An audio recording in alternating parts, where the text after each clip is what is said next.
Upon further review, the ruling on the field stands. This is the greatest sports podcast, First and Goat.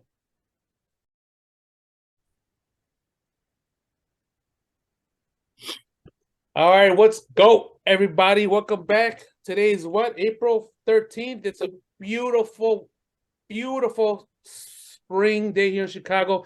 I don't know how it's out there in California, but man, we're enjoying the hell out of this 80-degree weather. Thanks for coming back. It's been it's been 2 weeks since our last episode. Because we got a lot to talk about. So let's get the show going. I know I missed you guys. Did you guys miss me? Or? Always, man. Always. Yeah, man. You just say that? Did our fans miss us? Well, let's get the show started. Let's get this episode. That's episode number what again? Number 14? Is it 14?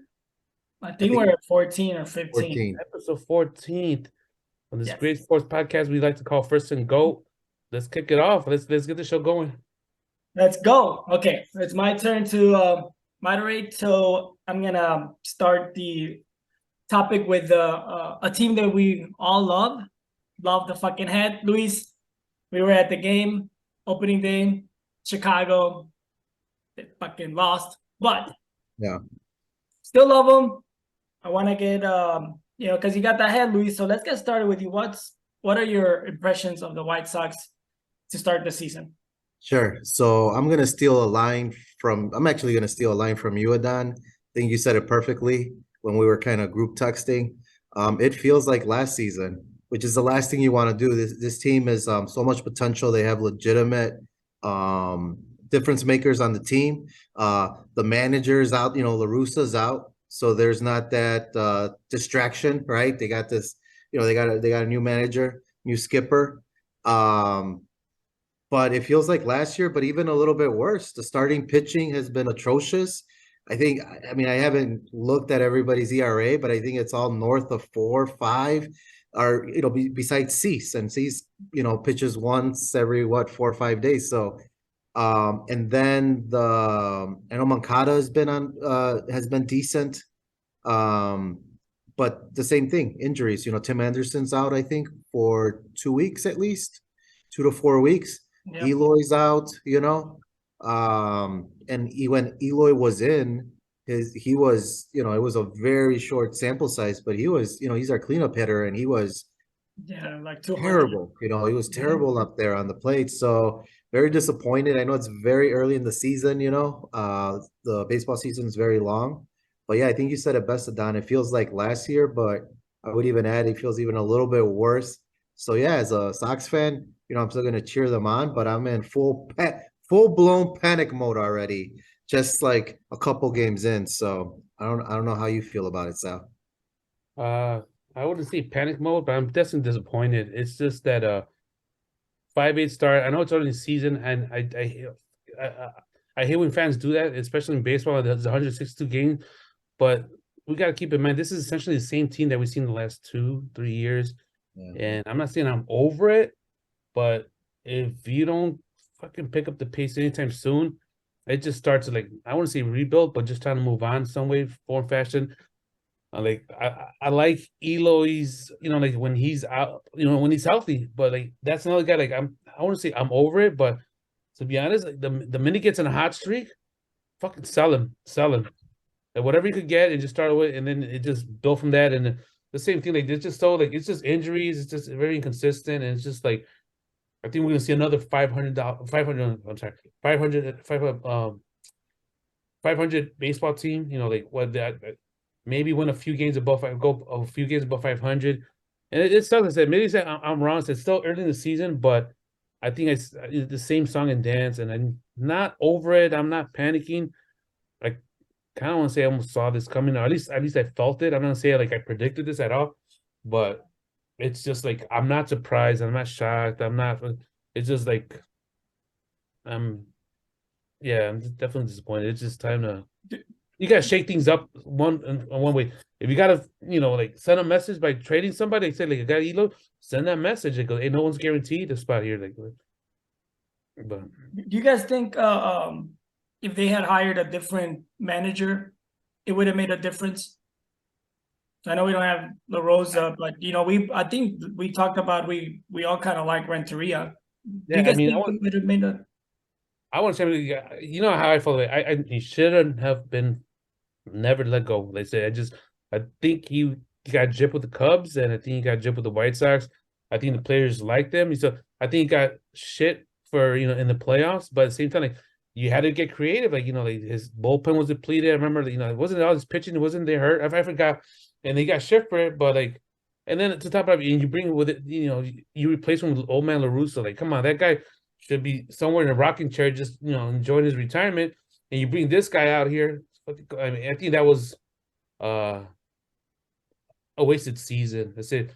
I mean, wishful thinking, Ozzy, right? I think we all want Ozzy, Yeah. but Renteria, that's it. I think those players like them. I think they I don't what's the word, not bond, but it's they definitely responded to him. I think that goes a long way, especially that connection. All that most of Latino players, got that Spanish.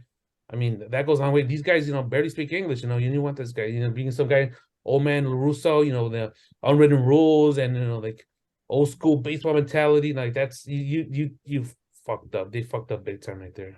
Luis? Yeah. No, it's super interesting. So I like Renteria a lot. I think he's never gotten a fair shake.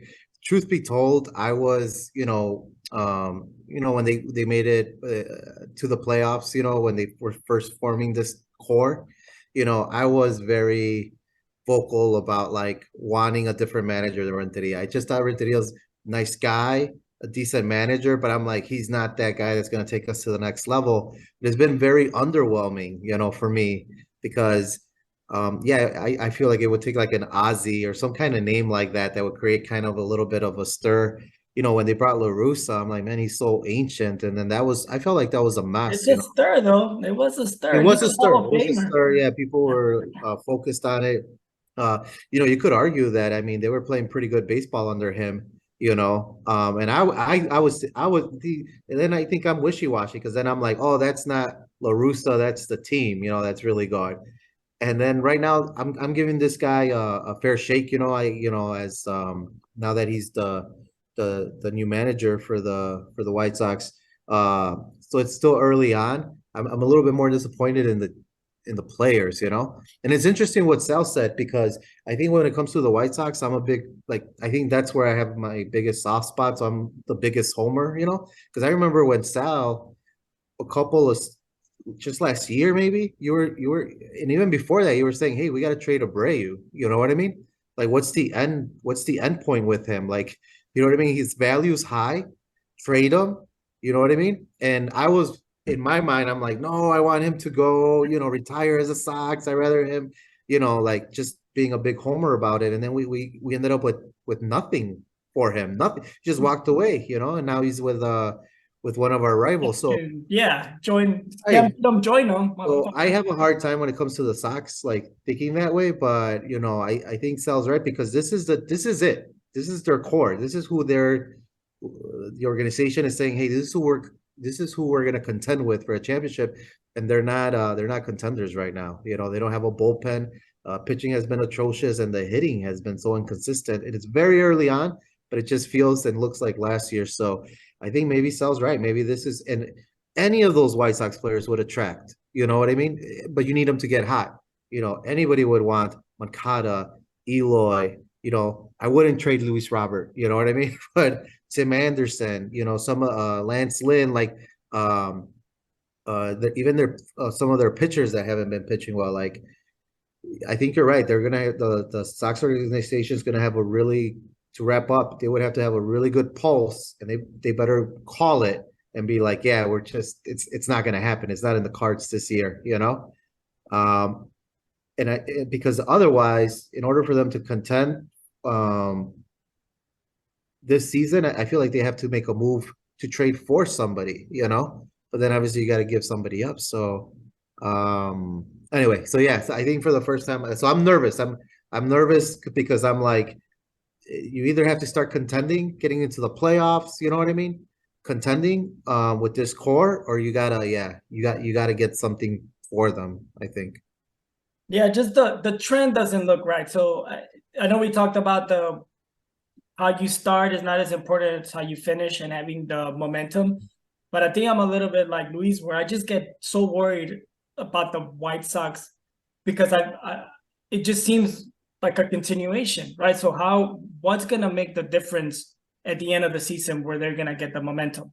So we know Cease has been doing great, but I was expecting more, from Lynn and Kopech, and they haven't been doing well. They already traded the supposed closer to the Diamondbacks, Reese.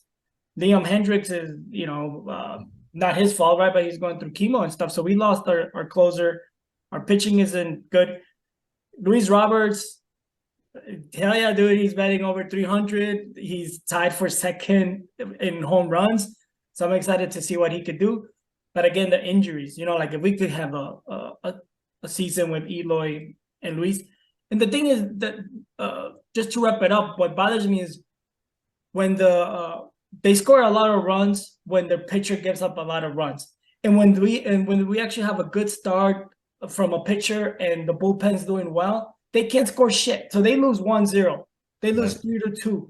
And then they lose 9-7. Like if they could pull some of that shit upside down. So other than the first series against the Astros, where they went 2-2, the other series they lost 2-1. The other three series. So in order to kind of stay somewhere in there, I hope they could play 500 baseball style. If they can, then if they can stay at 500 and whatever, whether these little injuries, Eloy was only on the 10-day injury list, so maybe he'll come back. Maybe we could get that momentum, but it's just scary because they're losing every series. One quick stat. Oh, go ahead. I'll give I just want to chime in about the whole manager thing, but I want to hear that stat. You got me. You hooked me. No, this is just the random stats that I just throw out there. You guys know Cy Young, right? And there's a reason why the fucking award is named after him. In 22 seasons, he averaged 23.23 wins per season. That's fucking amazing. In 22 seasons, you said? Yeah, in 22 seasons, he averaged over 23 wins per season. It's like, it's unheard of nowadays. That's insane. That's insane. So you want to wrap it up when the back to the manager. I said the reason I'm so hung up on what? Yeah, ideally I would like Ozzy, and I like Renteria because I'm not saying like they're the baseball genius or the smart. I think in baseball, the manager position is a little bit overhyped. I think what you need is someone that is going to motivate this team to fucking gruel it out for 162 games. Because at the end of the day, managers don't do shit. Fucking put up the lineup. You're not calling plays.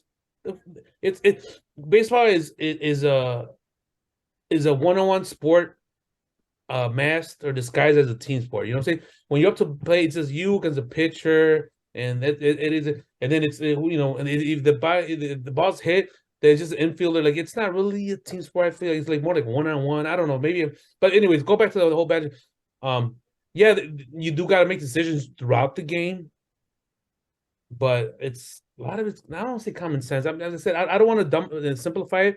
But what I'm trying to say is that I think you see more. You just need more of a leader and a motivator and a general manager in baseball than any other sport. And like say in football, forget motivation. You need to call plays. You gotta make sure everything's be done right.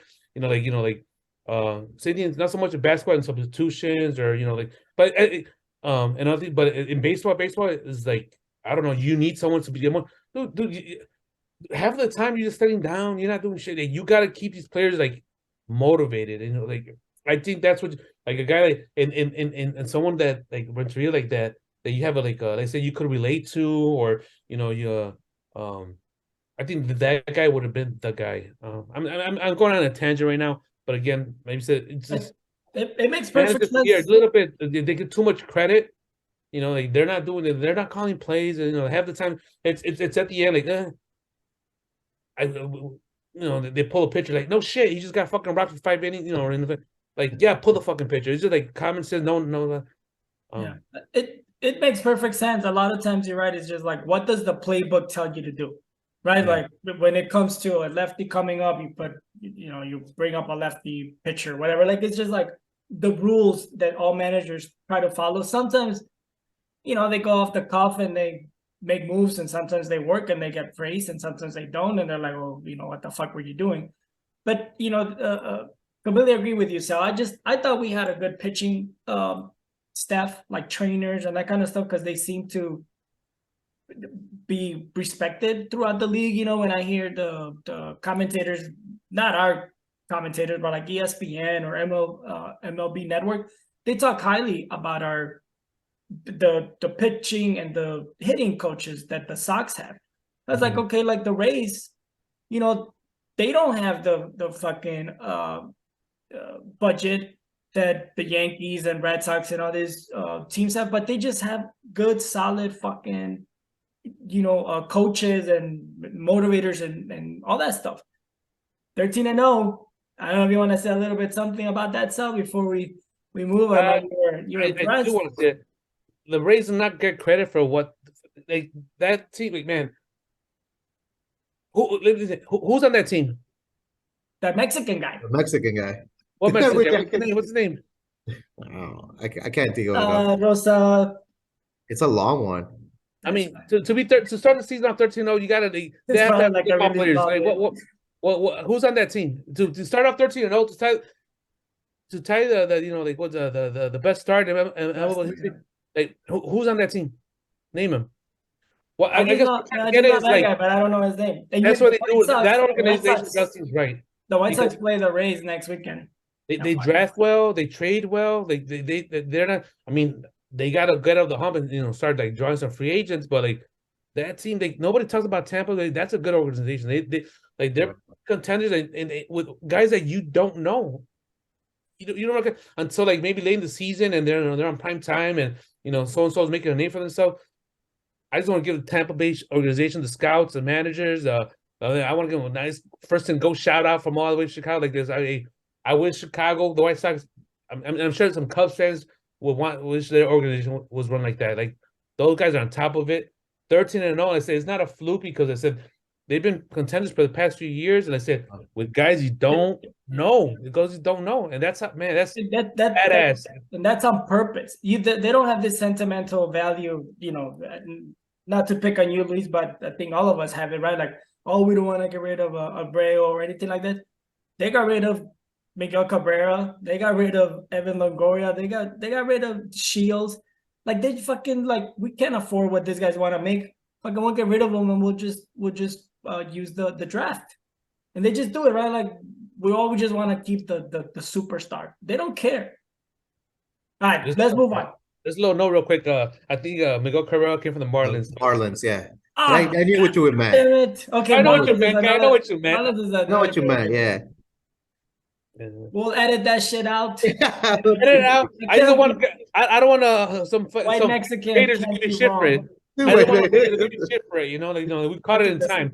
The stat guy got fucking name of a. Anyway, not Hernandez. Come on, guy. That was not. Yeah. NBA playoffs. Here we go. Oh, let's start. I can't wait. So, we're going to. I'm gonna create the playoff tree. I'm gonna send it to you guys so we could pick, and then we'll share it next week. We'll share what we selected. There's still a couple games tomorrow for the number 8 seed. Perfect. But Sal, I'll start with you. What do you think so far about just in general the playing in this thing that came up because of the pandemic that they kept it? Do you like the fact that it's 7, 8, 9, and 10 that they all have a chance to make it? Yes, that's all I had. I don't know. It's the play-in. I think they could do without it. It's just it's unnecessary. I mean, come on. You look at 8 teams in each conference. How many teams are in the NBA? 31, 32, or whatever. So 32 or whatever. So right off the bat, you already have a 50% chance of making the fucking playoffs, and then you still got to do playing games. I don't know if that's what you're asking about. How you feel about the whole playing game? Is that what you're going for? Or am I going to tell you? No, but get over it. Get over it. It sucks. Like, hey, oh wow, we only missed it by half a game or a game. Guess what? There's 82 games, and you're gonna bitch about it at the very end. You think it stops teams from tanking because they still have a chance? Do they stop? Will it stop them from tanking? Like, let's say like the Bulls, right? Like they got in at number 10. Because you can't even make the Whatever. A seed. Like you can't. Let's just say you can't even lock up the A seed. Oh, you got a chance at 10 seed to go into like 8. Like you know what I'm saying? Maybe some team like they had tons of injuries, or maybe they make good moves at the trade line and they improved. But how much better did you get from from me 8 seed to like a top? I don't know. I just don't. And maybe it does. It makes you a better team. But guess what? Your team should have, your franchise, your manager, the coaches, your play, they should have been on top of it from the beginning. I just like 8. I think 8's too much already. I think like I get it, it's money. It should be like, to me, 6 teams from each conference, and that's it. You're done. Like it's just like, but I get it. 8, it's playoffs and money and fans and more views. But like I said, to me, the less is more. I just Luis, do you find them exciting, or do you agree with Sal? No, it's really interesting take on it, because I'm completely on the other side of it. I find it very exciting because I have felt I love watching NBA playoffs, but I felt like as an NBA fan, for me they started getting very mundane. Like, I'm not gonna lie, there was a period there where I'm like, man, forget the first round. Like, I kind of like the attitude you have about the play-in, Sal. That's how I had about the first round. I'm like, now and then you had like maybe an upset, right? Like a lower seat maybe upset it, but like didn't really happen a lot. So it was almost to me like it was very mundane. It was very boring. So to me, just as a basketball fan, it does make it more exciting. It's kind of funny though, that you feel that way, Sal, because your main team is the biggest benefactor of this damn setup. Like what you just described are the Lakers. You're like, because what they had was injuries, and then they made trades and they got healthier, and they went into a moment like the setup sets them up where But I know that's not that's not what you were saying. LeBron is telling me that they were the 7 seed. Exactly. So LeBron just told me they were number 7. They were 7 seeds, so like they would have been locked up they would have been locked up in the playoff spot. And to be honest, I guess sometimes they say the Bulls or the Lakers, they just say the play-in game, that's the only way they got in. If there wasn't a playoff game, I wouldn't bitch about it. I'm like, you know what? Shit happens. That's sports. True. I just think that let's just remember how they started, and maybe I'm reaching too, right? I'm hamming it up, but the way they started, and then the way that the playoff system is set up, instead of just shutting James out for the rest of the season and not making trades, right? They did. They rolled the dice and they're like, hey, we have a shot here. I think if they didn't have that, now I know what you guys are saying. They're like, well, that doesn't matter. They ended up 7th. I'm saying that because they had the opportunity to even get into the play-in games, they just kept winning and winning and winning. They ended up in 7th because of their play. But I think that's a byproduct of having a play-in. Teams like that, like I think the Lakers are perfect. Like they're like the poster boy for this season, where it's like, hey, we make some trades, get healthy, and then as long as we get in, anything could happen. And I feel like a lot of these teams that are in the play-in game, and maybe I'm looking too much into it, but they're playing with a sense of pride. Like it's a big deal to be in the play-in game. And before, it was it was more the attitude what you were saying. So I was like, yeah, of course it's a participation trophy. 8 teams make it in the conference, and it was like, wow, like who cares? And at least teams, their approach is like it's like a pride thing too. Like they like shit. Like it's one fucking game. Like anything could happen. We could just sneak in and fuck.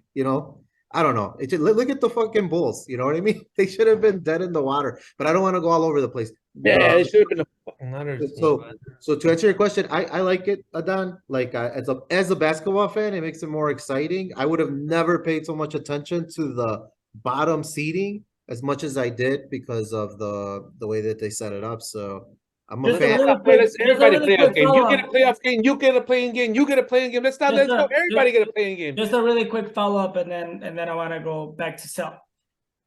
Just the simple. Did you pay more attention to them because they had the Lakers with LeBron and AD and the Bulls? Is that a reason why you paid more attention to them this year?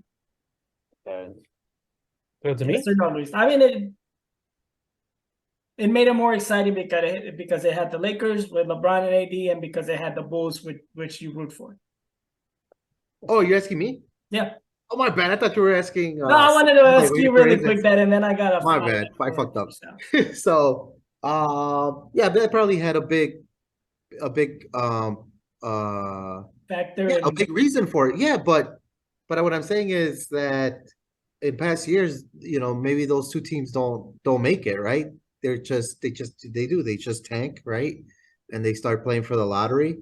But I think that would be fair for people, for OKC fans, you know what I mean? Miami fans, Minnesota fans. Like, I'm sure they were more, Hawks. yeah, into it, instead of being like, oh, we're just gonna get swept by, Milwaukee or Denver or Memphis, like whoever you get matched up against, like we don't have a chance, they have this, like, it's so stupid how athletes are wired. Like they have this thing, like we battled through. So now you would just expect that they would do it. I don't know. And maybe I'm reading too much into it, but that's how it feels to me when I see them play. And it's not easy, man. I know you're saying, Sal, that it's like everybody gets a playoff game. It's fucking, because they got to play, they're playing extra games. Then they got to play again. And then they win that. Like, if fucking, let's say Memphis wins on Friday, then they start a series right away. So the odds are really stacked against them. You But mean they really have to earn their way into the playoffs. so? Memphis is already in the playoffs. You mean like I mean, the Thunder Minnesota. or Minnesota? Okay. Yeah. So, Sal, just really quick, do you find them entertaining? I mean, any elimination games to me entertaining. I just don't think they should exist. It's just the same thing like with NCAA March Madness. You got already 64 teams making it, and then and a few years ago they had it playing. Like, how many fucking more? It's like, Yeah. I said, you hit the nail on the head. It's like it's participation trophy. Like, at this point, like, what the fuck? Like, is it exciting? Yeah, like, fucking more money, more basketball, but at the same time, like, to me, less is more. It means more value to it, more, but I get it. More games to watch, more people to go to a bar and have a drink. I get it, but to me, it just doesn't do it for me. It just. I'll say this: you guys watched the Lakers game, right? Lakers and Did they play? Did they win? Minnesota. Yeah, and you cannot tell me that atmosphere was not.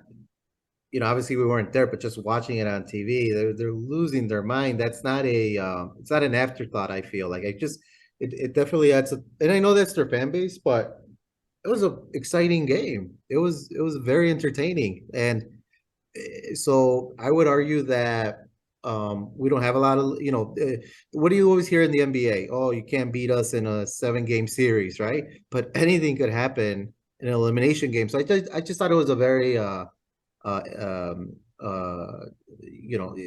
very cool way that the NBA, what I mean, is giving. They still obviously go through their series play, but they added these high stakes elimination games. So I just think that they're exciting. So it's a nice blend. I'm a fan of it. I like it. Let's move on. My thought, I like them as well.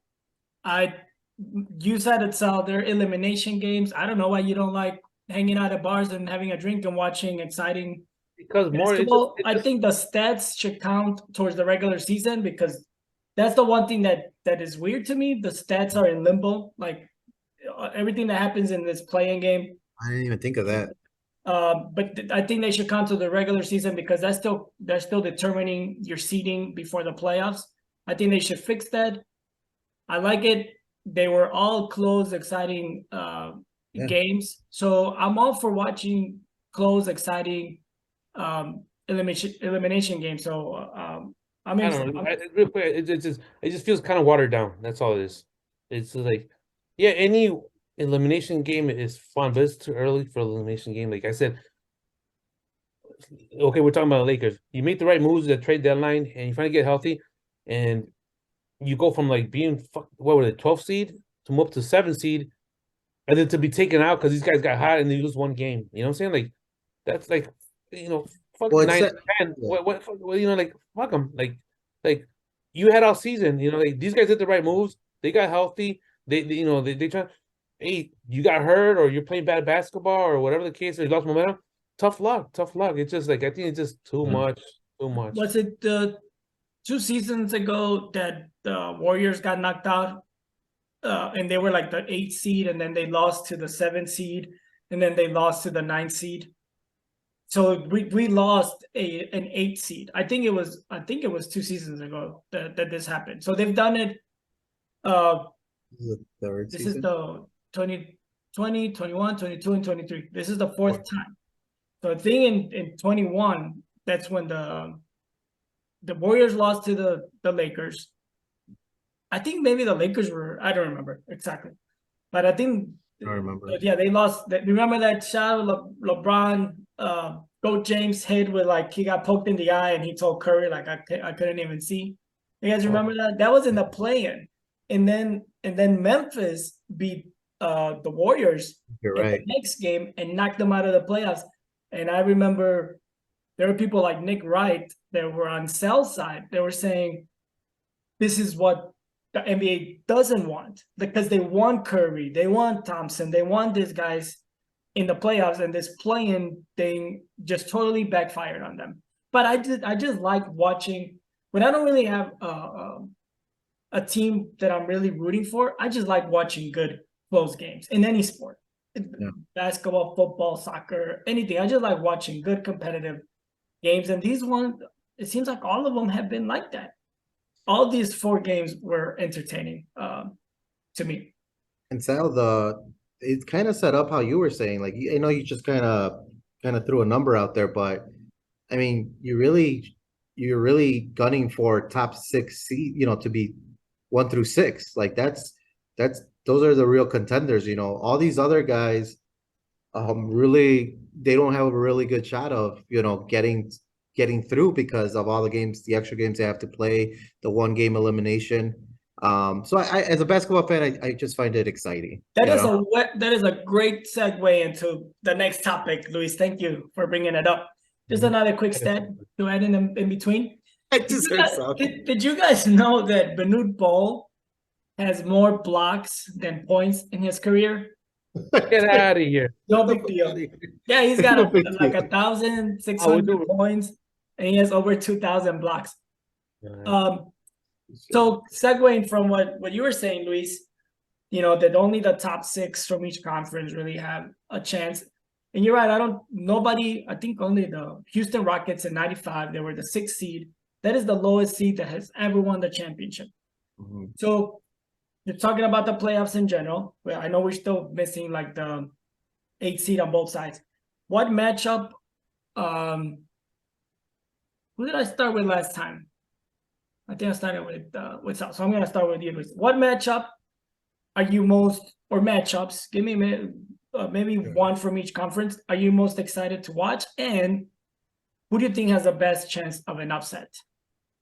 Oh wow, it's a two-parter. All right, so obviously I wasn't ready for that, but top of mind, I'm really excited to see Memphis versus the Lakers. Because I don't think it's so one-sided. Memphis is seated much higher, right? They've played better, but the playoffs is a whole different animal. And Memphis.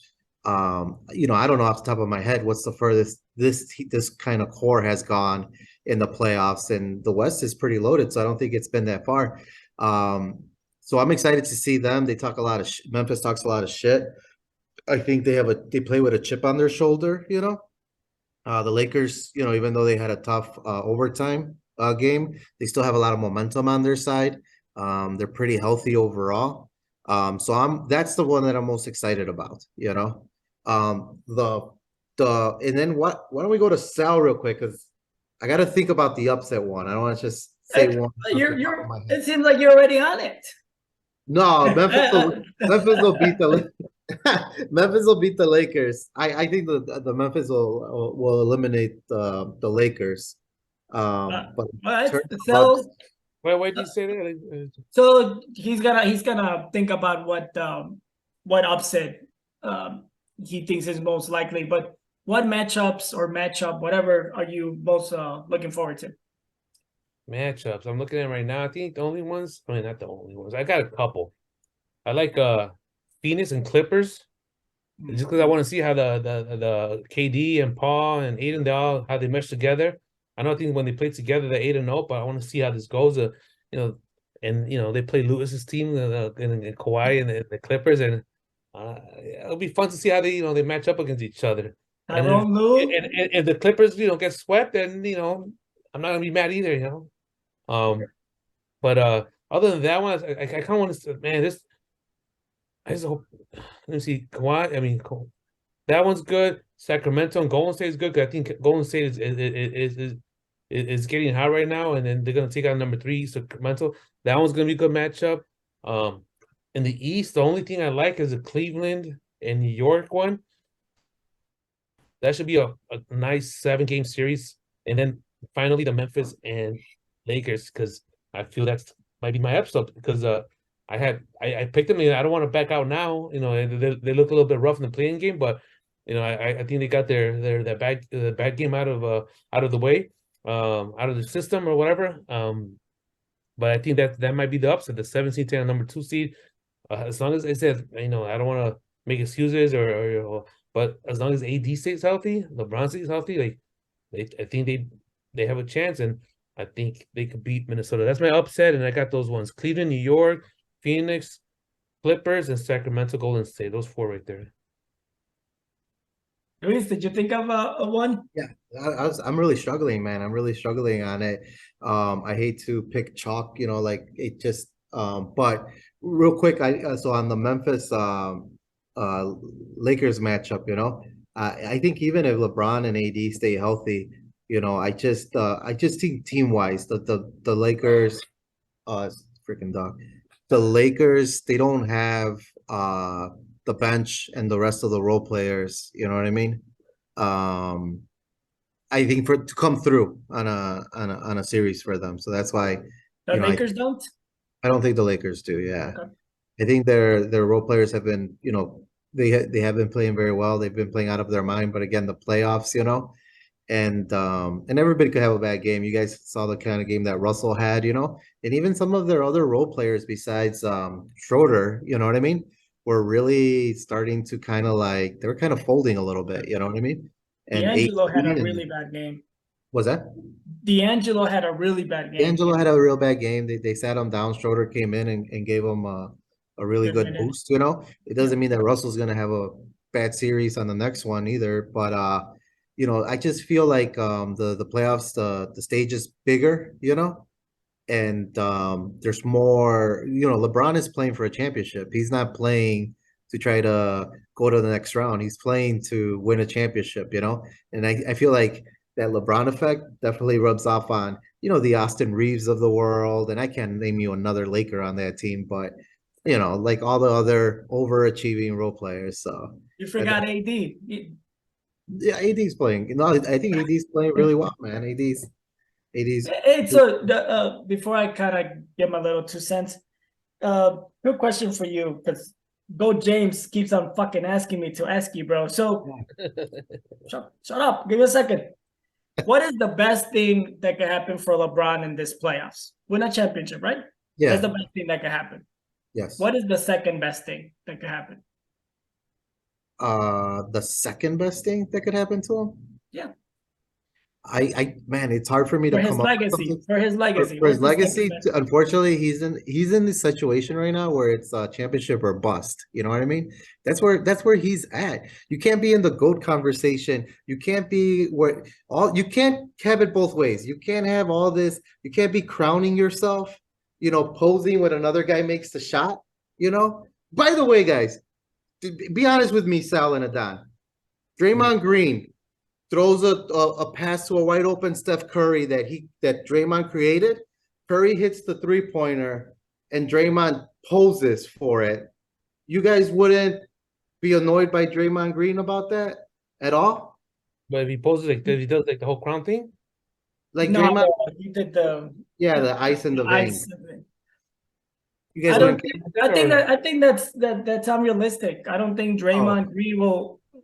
I don't think Draymond Green will ever have that kind of attention on him driving to the basket. But I get this. I will agree with you Yeah. that yeah, like that would piss me off that he passes it off to Curry or Thompson, and he's doing the celebration like the I don't know, like if he does it like the go to sleep like Curry or something. You're like, fuck you, you didn't do anything. Right.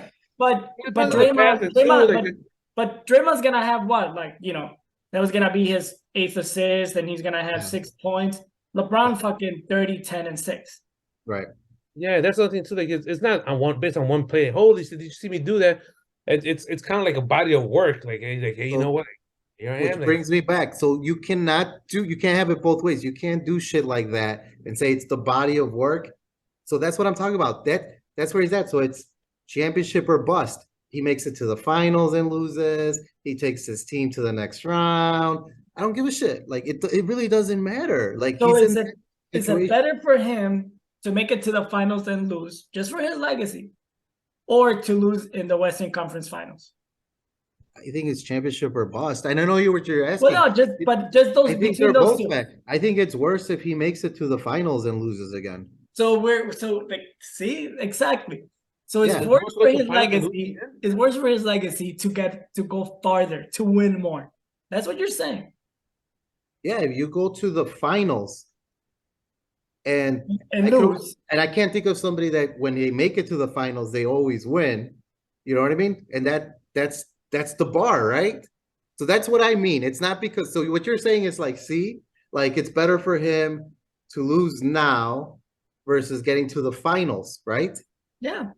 Yeah. So we're saying thank God for Jordan that the Celtics and the Pistons and the Bucks Sixers were helping him, and the Sixers were the Bucks beat them too in the beginning.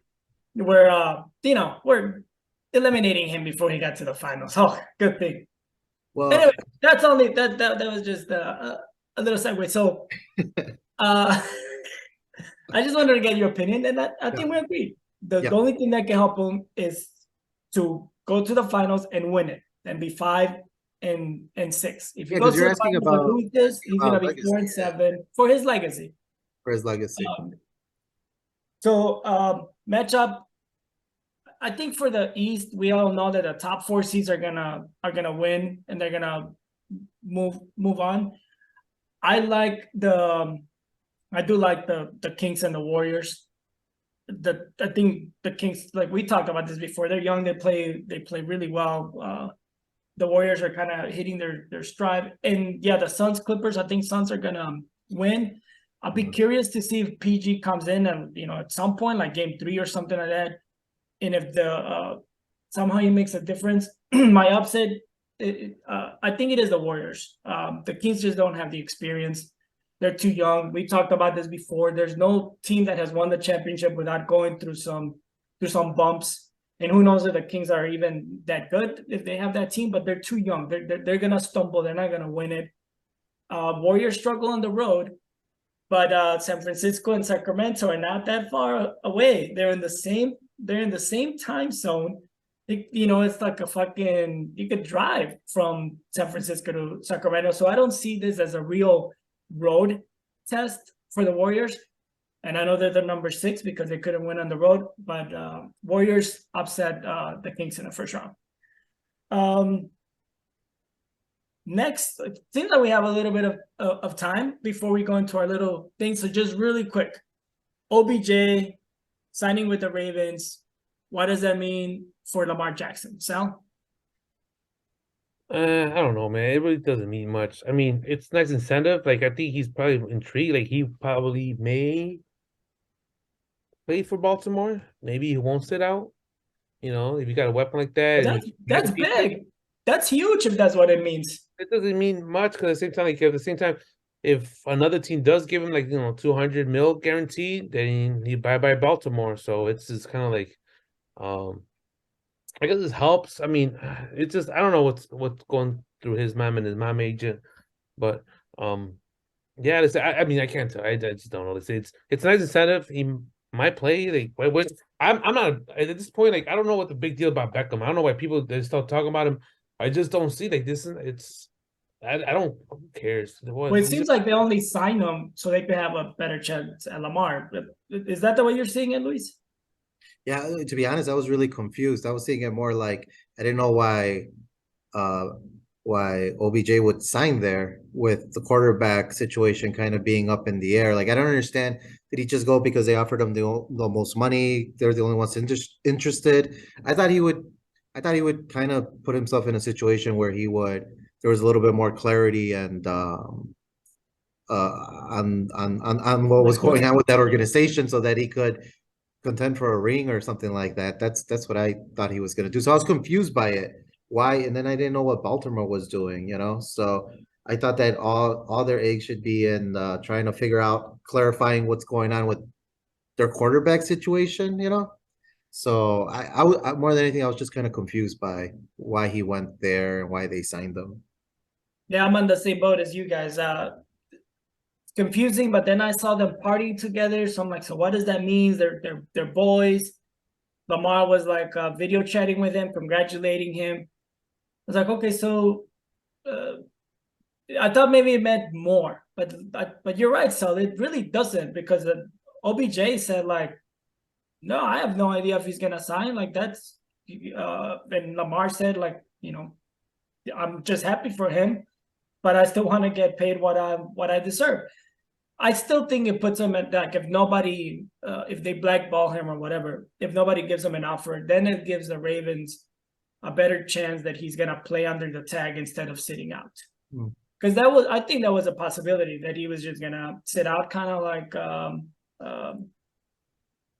who's that guy from the Pittsburgh, Bell, right? Bell actually sat out a whole season instead of playing under the tag, and then for some reason he just sucked with the Jets. But I think it gives him a chance after the draft. If nobody makes an offer, that he'll just play it out. Got it. Okay, so before we get to you guys, pick. Damn it, I fucked it up. AP stat of the night. Yeah, there you go. God damn it. I'm gonna keep that one. So talking about basketball, and this guy still sucks, but I think a couple of us picked the Warriors to pull off the upset.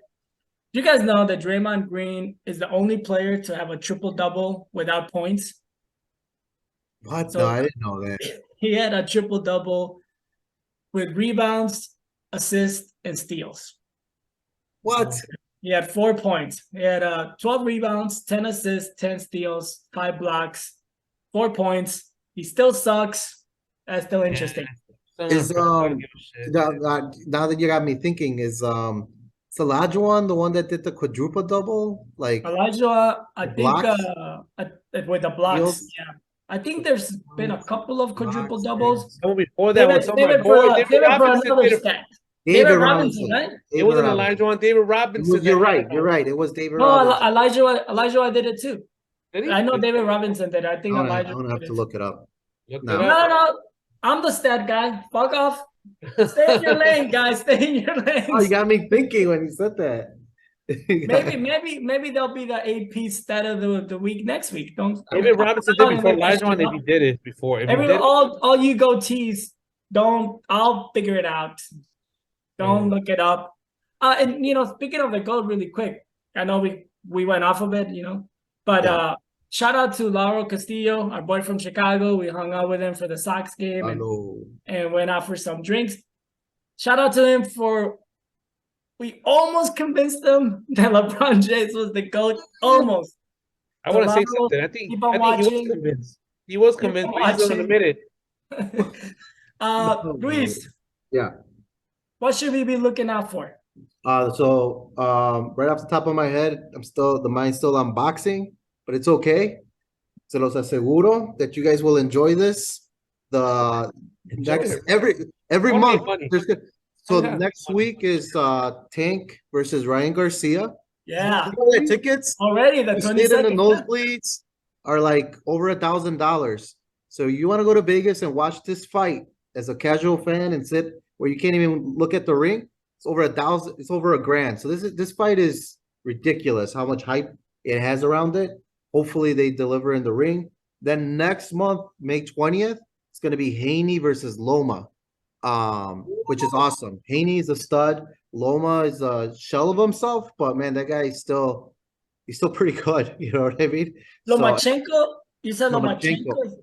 Yeah, Lomachenko versus You said Haney. he's a shell of himself? He is. He struggled when he lost against Lopez, and then his comeback fight was very underwhelming. And now the tables have turned because before Haney was always calling for a shot, and Loma's like, man, you can't even hold my jock strap and all that. And then he got beat, and now it's Loma's team begging Haney to give him a fight. So the tables have turned in just a couple, like in 4 or 5 years here. But I think it's still going to be a good fight. And then the very last thing before we go to Sal, June 10th, it's Teofimo Lopez is fighting Taylor, which is Taylor's the champion. And I think that's going to be a good fight. The thing that's exciting about that, it's in New York, guys, and the undercard, they filled them up with all Boricuas, all Puerto Rican, and it's on the weekend of the Puerto Rican parade. So it's going to be a shit show out in Madison Square Garden. And the tickets start like at $70. So if you're out in New York, that's a good one to go to. And you want to get fucking crazy atmosphere with really good fighters, but obviously it's not like Vegas and stuff. And that I heard that it's gonna the advice that I got from a New York person that likes boxing, it's gonna like you better be there. I got a contact. You better be there, but be careful and be ready. And then maybe show up with some Puerto Rican gear if you decide to go and you're not Puerto Rican. So that's it. That's all I got, man. Those 3 coming up. Those are awesome. I'll still take Loma over Lopez. Sal, give us something to make money off of. Come on. Pero recuerda el Bookie right here. Right? Bookie. Bookie. Instead of Luis telling you how you can spend stupid money. Oh, you didn't say it. I'm gonna fucking tell you how you're gonna make money. I'm gonna tell you how to make money. I'm gonna put I'm gonna give you my lack of the week. It's not something sexy, but I'm gonna go with the Sixers and a parlay with the Sixers and Celtics. Right now at DraftKings, it's currently up minus 164. For you noobs that don't know what that means if you put $100 down, you get 164, well, 61, whatever back. So it's decent money. I'm gonna say put $100, but I'm just telling you. So how much you get back? 160. So minus 164, you get 161.53. It says payout 163. That's you parlay those two. So you make 60% of your bet. Yeah, 66. So come on, do it. Because as they said, make some money. Don't spend $1,000 like this. I'm telling you. And then those makes a little bit of money. Make $1,000. Oh, this is your ticket. This is your ticket to pay for those $1,000 tickets. Yeah, I like it. So you're saying bet on Sixers and Celtics? Yeah. Parlay them up. Minus 164. Jump on there right now. Why not Bucks? I think they're looking at Saturday games. Play who? The Heat or the Bulls, right? You know what? That's right. I didn't see because maybe that's a Sunday game and it's not. Yeah, probably because they don't have an opponent. They probably haven't. But that's a good point right there because with an assist, from my boy Adan right there. So just probably jump on that one with when that becomes available. That should be a nice payout right there. So we'll revise that. We'll revisit that one. I'll say jump on all top 4 seeds in the East. They are advancing. AP pick of the week. See, I got 2. I got a stat and a pick this time around. I don't know. Golden State. The West is up for grabs. Huh? The Kings and Warriors right now are both at minus 110 right now. So. Oh no, I'm saying the West is up for grabs, but in the East, I'm saying bet on the top 4. Oh, that's top 4. I don't know, man. Cavs are gonna beat the Knicks. That should be game 1. Yeah. Oh, I'm not talking about game 1. I'm talking about the series. Oh no, I'm talking about these are all game 1 matchups. These are game 1. Yeah. Oh yeah, let's clarify. I understood you, but let's clarify to the common folk out there that are just watching us to learn. The The Sal's bet is game 1. Bet on Sixers, Celtics, and Bucks. Some of Bucks. I revised it. I don't know what the odds are then, but that's Who really quick, guys, who wins tomorrow? Playing Heat, Bulls, and T-Wolves, Thunder. Luis? Yeah, so it's really hard for I'm gonna cheer for the Bulls, but I think like they didn't look good against Toronto, and then they came alive. I don't know. I think Miami at home will beat Chicago, and it ends there for Chicago. And then who's the other team? Minnesota versus OKC. T-Wolves and Thunder. I just, I was really kind of like excited about Minnesota. I thought they looked really good for 3 quarters, and then they got so cold, in the fourth quarter. They made a lot of mistakes. I think there's too much turbulence. I think OKC might upset them, and beat them at home. So I'm gonna go with Miami and OKC. they're playing in Minnesota. Sal? Yeah, they're at Minnesota. Yeah. Also, you see Minnesota's gonna win? No, No, he's I'm saying that got the OKC's Thunder. gonna upset them. Ooh. Yeah. I haven't put a bunch of thought into it because it's fucking play games and I don't like them. But I'm gonna go with a complete. And that's a wrap, everybody. It's gonna fucking start bitching and moaning, but I'm gonna go the opposite. Yeah. I'm gonna go with the Bulls and Minnesota right now. That's The a opposite. Love it. I would love That's for it from us, I would, guys. I would love for those two guys. Who do you got then? Come on. Why you trying to get out of here? No, that's not my thing, man. Yeah, I'm gonna go with I like the Bulls. I think they got some momentum. They got the whole "we believe" mentality. The Heat didn't look too great at home. The other one, nothing special about the Heat. They don't scare me. I'm not saying they're not gonna win, but Miami doesn't scare me. I think Minnesota now with Gobert, maybe they make men's and they want to play together. I don't stick with Minnesota. Gobert, Towns, or they're playing Anthony. I think they have like a bitter taste in their mouth after that loss with the Lakers. They're not gonna do it again. They're not gonna repeat. I'm going Bulls, Timberwolves. Opposite. And if you want to parlay that right now, I'm not saying you should, but if you are, that's plus 317. Plus 317. Again, if you don't know, if 100 bucks, you get 417 back, so you make a little 117 profit with there. So Maybe parlay on the stats, right? Because we're kind of like we don't have a united first and GOAT message right here. You got the Bulls and T-Wolves, and Luis has the Heat and Thunder. oh yeah, we should. I think you could parlay some stats for our viewers next time when it comes to the playoffs. That's it for our topics, everybody. Thank you for joining us. Sal, One thing I want to say something like that. I don't know what Minnesota was the thinking. creator of First and GOAT. No, real quick. What was Minnesota thinking with that Gobert suspension? Like, I didn't even punch him. He basically he more pushed him than anything. And then you're gonna send him home, and then you're gonna fucking suspend him after you gave up like 100 things for that guy. Draymond Green didn't miss a game for knocking out Poole. That's even worse. That's worse. That guy, maybe he looked like that active punching, but at the end of the day, he pushed him. He hit him in the chest. He pushed him. If you wanted to push him, I think that guy would have had a little bit more accurate. You would have been up there somewhere. Who goes for a punch to the chest? More like a push. Like maybe he wanted to push, and then he second thought on the pushes. I don't know what happened. He could have disciplined so much, but I thought that was a stupid decision. Yeah. I'm sure the Lakers fans thank you guys for making that stupid decision. Yeah, I didn't understand it. I just thought, and then you're right. He like pushed them and then backpedaled. It was kind of a weird interaction. I think you see that stuff happen all the time, like not the pushing, but the back and forth. So I was surprised because for the play-in game that they decided they could have fined them, you know what I mean? Or something if they really wanted to, but suspend them for a game. I don't know what kind of message. They do have a young team, right? So maybe they're trying to send some sort of message.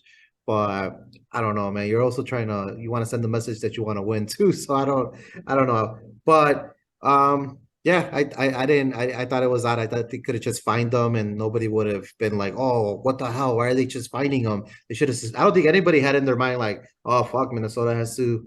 They got to put their foot down here, man. They got to suspend them." So yeah, I thought it was. So yeah, you don't call somebody a fucking bitch. So that guy deserved probably more than that, than just a push in the chest.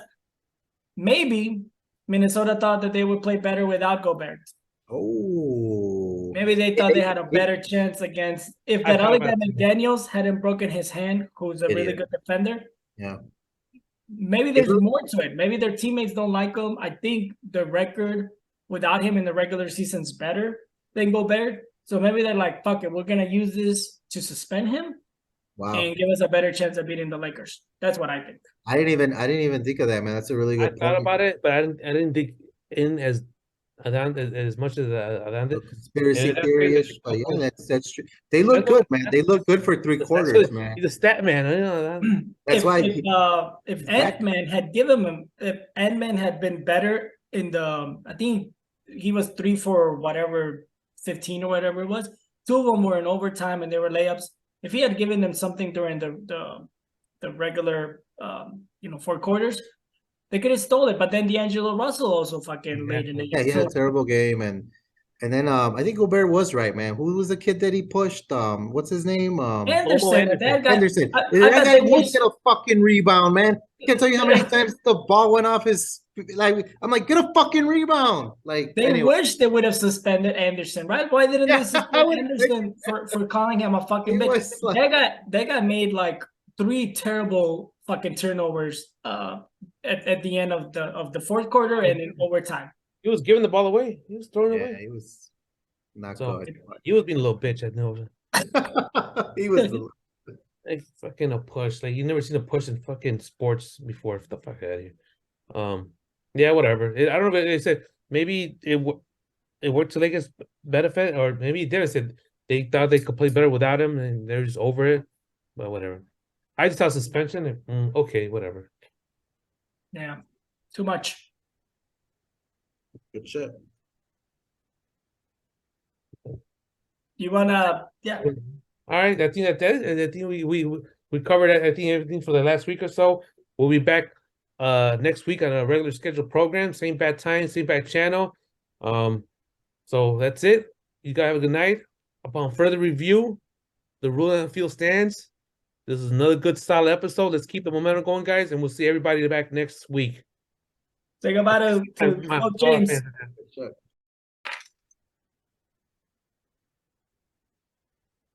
Upon further review, the ruling on the field stands. This is the greatest sports podcast, First and Goat.